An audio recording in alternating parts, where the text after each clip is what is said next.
Message to Pimichikamak citizens.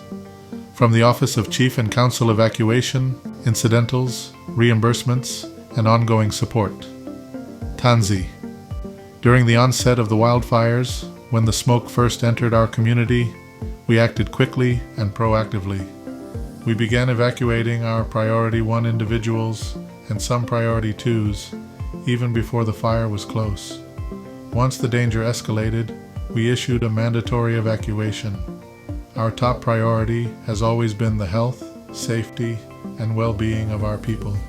We declared a state of emergency to take all necessary steps to protect lives, homes, infrastructure, and our roads and access points.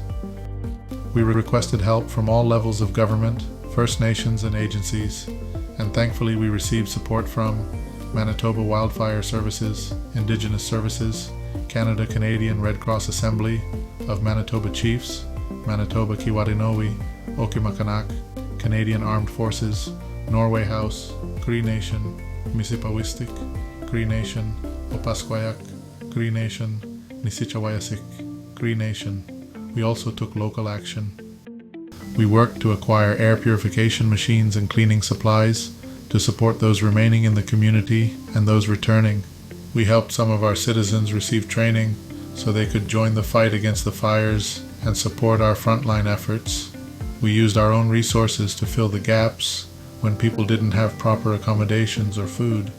The Red Cross took on responsibility for transportation, accommodations, and meals.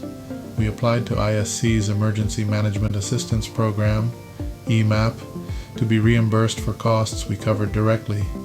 We also secured accommodation and meals with our own funds, which we negotiated to be reimbursed. When people evacuated, many left with only the clothes on their backs. Items like toiletries, baby formula, diapers, and hygiene products were left behind. We advocated hard to get support for these basic needs. Both ISC and Red Cross agreed, and donations and incidental funding were secured.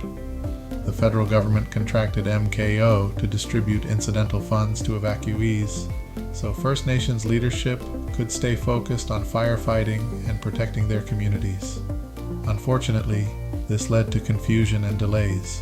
Pimichikamak was not provided with these funds directly, and many citizens didn't know where to go. While funding was originally limited to a few First Nations for only 2 weeks, our citizens stayed out longer and more communities were evacuated. The number of evacuees doubled or tripled, and new funding had to be secured. We know there are delays, there is miscommunication, there are gaps in service and staffing issues, but we want you to know this: we are actively working to fix it.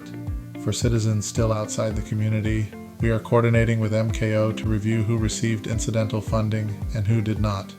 Our team is going out this weekend to confirm names, numbers, and speed up the process. On reimbursements, we are also working to resolve outstanding reimbursements for food, accommodations, and transportation for those who had to pay out of pocket. We understand the frustration and stress. We ask for your continued patience and understanding, and we will try to make this right. This is not a simple task, but with everyone working together, we will get through this. We are still managing smoke and fire threats in and around our territory. We are doing our best, and we will continue to fight for our people every step of the way.